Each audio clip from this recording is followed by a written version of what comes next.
Hello mga ka-325 natin dyan. It's me again, 325 Years Vlog Loreto Official.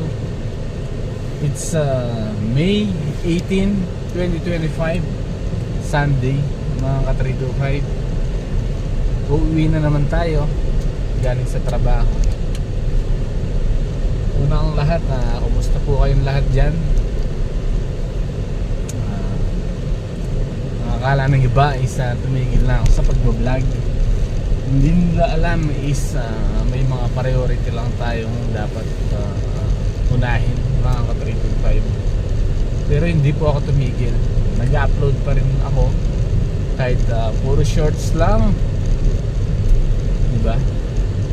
Pero dahil ako ay nagbabalik mga ka-325 is gusto ko lang magkwento. Ang dami nang nangyari mga ka-325, diba?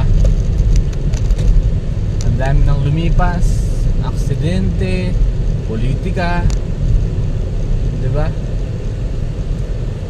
Sana kung asang lugar man kayo is lagi kayo mag-ingat. Ang bilis lumipas ng panahon mga ka-325. Dapat is sabi mo is nakapokus ka pa rin sa iyong pangarap. Huwag kang tumigil na abutin yon. Lalo na is ang panahon ngayon is hindi mo na nararamdaman, hindi mo napapansin is napakabilis talaga lumipas ng araw, diba? Basta kung ano yung pangarap mo is lagi mo lang tutukan, sundan at i-focus mga ka-325. Sabi nga dapat lagi kang nag-e-enjoy sa iyong mga ginagawa at dapat hindi ka magpa-apekto kung ano yung nakikita mo, kung ano yung naririnig mo, kung anong nangyayari sa paligid mo. Pero maging aware ka mga ka-325. Like for example, diba, yung aksidente sa SCTEX, yun yung lagi kong sinasabi is dapat is presence of mind, lagi tayong mag-iingat. Kung may nararamdaman man tayo is magpahinga lang tayo. Huwag natin abusuhin yung sarili natin, kasi lalo na kapag driver ka ng bus, sasakyan, or kahit ikaw lang mag-isa, nakamotor ka, is buhay ang inahawakan mo mga ka-325. Hindi mo man buhay, buhay ng iba, di ba? Dapat is lagi tayong nag-iingat. Lagi nating isipin na makakarating din tayo sa ating paroroonan. Dapat hindi tayo laging nagmamadali, mabilis. So dapat mapagpasensya tayo sa daan upang yung ating isip at katawan is nakapokus sa daanan, di ba mga ka-325? At lagi mong isipan na may naghihintay sa'yo na pamilya mo na kailangan mong buhayin, at lagi mong isipan na may mga pangarap ka. Hindi mo kailangan magmadali sa lahat ng bagay, sabi nga mga ka-325, di ba? Yun lamang. Sana kung sino po ang mga nakikinig ngayon is lagi pong mag-iingat, lalo na sa daanan, sa lahat ng gawa nyo. Huwag tayo masyadong pa-stress. Iisa lang yung buhay natin, dapat mag-enjoy lang tayo. Kumbaga gawin natin ng makabuluhan yung ating buhay, diba, habang tayo ay nandito sa mundong ibabaw mga ka-325. Tsaka syempre sa politics naman mga ka-325 is, diba, ang daming nangyari na naman. Barilan doon, barilan dito. Yung mga politics naman natin is kung nanalo man po kayo ngayong eleksyon is dapat pamunuan nyo po ang inyong mga lugar na nasasakupan at ipatupad nyo ang dapat na tamang gawin ng mga tao at pagkikinabangan ng mga tao. Sabi nga, isa lang yung buhay natin. Kung kailangan mong tumulong, gumawa ka ng paraan para tumulong sa iba. Gawin mo na mga 325. Huwag mong susuluhin. Pero tayo, alam ko may kanya-kanya tayong pangarap sa buhay.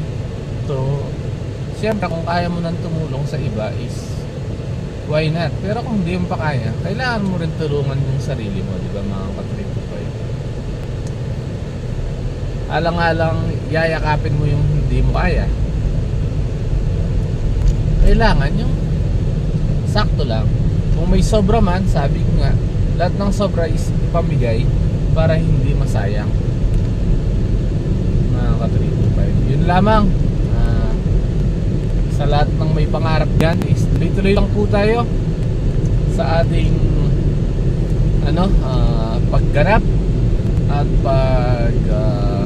tupad nito. Sana is syempre lagi nating isipin tayo ng parehas. Basta wala tayong tinatapakang ibang tao, is tuloy-tuloy lang natin. Basta alam nyong nasa tama. Sabi nga, pag lahat ng sobra is nakakasama, diba? Pero syempre kahit tama yung ginagawa natin, huwag natin pabayaan yung mga sarili natin, yung katawan natin. Dapat may balance pa rin yung ginagawa natin, diba? So mag-healthy tayo, exercise, diba?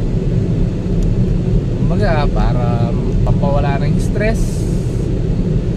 Ganun lamang is sa lahat ng mga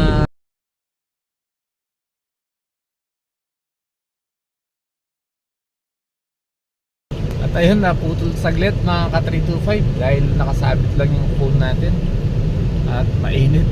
Na-detect niya mainit na daw yung camera kaya namatay, nag-switch off siya mag-isa.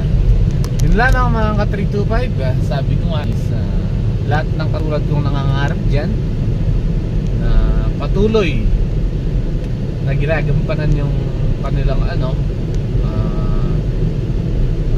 mga buhay, gustong makabit sa buhay, tuloy-tuloy pa rin tayo. Sabi nga 3 to 5 years from now is makakamit din natin yan. So yung pagbablog natin kung hindi nyo natatanong mga ka 3 to 5 is nasa 2 years pa lang tayo. So may 1 year pa tayo mga ka 3 to 5. So after 1 year nito, magti 3 years na tayo. Tignan natin kung may mga resulta ba sa lahat ng ating may mga ginagawa, di ba mga ka 3 to 5. So yun lamang. Sigurado is after 3 years, di ba, may erection na naman yan. Meron na namang iba-ibang aktibidad, di ba? Gusto mo tindi is lilipas at lilipas lahat yan mga ka 3 to 5. Ang gawin lang natin sa buhay natin is mag-enjoy tayo kung ano man yung ginagawa natin dito sa mundong ibabaw. So kung sabi ko nga is isa din ako sa may extra mga ka 325 is anong gagawin natin sa mga extra, diba? Siyempre pagtutulong natin sa iba mga ka 325, siyempre may pangarap din para sa pamilya ko, para sa sarili ko. So may pangarap din kayo, iba-iba tayo ng pangarap, pero siyempre yung atin is kadugtong nito is pag sinuwerte tayo is tulad ng lagi kong sinasabi is syempre is yun nga, i-share natin yung blessing natin sa iba, hindi natin susuluhin. Lagi ko naman sinasabi yan mga ka 325, diba? Iisa lang yung buhay, so kailangan mo lang mag-enjoy. Yun lang, basta parehas yung ginagawa mo mga ka 325, tuloy-tuloy mo lang. So then syempre lagi tayong magdasal sa taas. Ang alam ko is siya ang makakatulong ng unang-una sa atin, kasi lagi tayong ginagabayan yan ni Lord Jesus Christ. Sana is syempre lahat ng tao sa buong mundo is nasa mabuting kalagayan. Nasabi ko to, syempre si late Pope Francis ay na din, di ba? Kumbaga, kinuha ng may kapal. May panibago na naman si Pope Leo. Yun lamang, yung ibig kong sabihin dito is lahat ay nagbabago sa 3 to 5 years nating pamumuhay. Kahit 1 year nga lang, kahit 1 week nga lang is magbabago yan. Basta ginagalawan mo, mga 3 to 5. Basta focus mo lang kung ano yung mga gusto mong mangyari, di ba? Kasi gusto mo tindi, basta nagpakatotoo ka sa sarili mo, is yung mga nakakakita sa'yo or yung nakakausap mo is tutulungan ka, mga ka-325, diba? Basta ipakita mo, kung hindi ka man tutulungan is makakapagbigay sila ng advice. So at least yun pa lang is parang nakakakuha ka ng idea sa kanila. So basta lagi mo lang sipagan, mga ka-325, dahil kung hindi ka kikilos ngayon, walang kikilos para sa'yo, mga ka-325. Tandaan mo yan, napakaswerte mo. Sabi nga, sinusubo lagi sa'yo ang blessing. Pero yung kaakibat nun is sigurado pinagpaguran mo yan. Kaya deserve mo talagang umasenso sa buhay, mga ka-325. Yun lamang, sabi nga, mga ka-325, lahat ng pangarap natin hindi natin nakuha sa mabilisan yan, kunin natin sa mabagalan. Dahil ang pangarap mo ay hindi makuha sa isang minuto, sa isang oras, sa isang buwan, sa isang taon. 3 to 5 years from now, mga ka-325, is dapat may mga resulta tayo sa lahat ng ating ginagawa. At kung asan man po kayong lugar ngayon is sana mag-ingat-ingat po tayo palagi. At lagi nating ingatan ang ating sarili. At God bless you all, and bye-bye. 325 is back.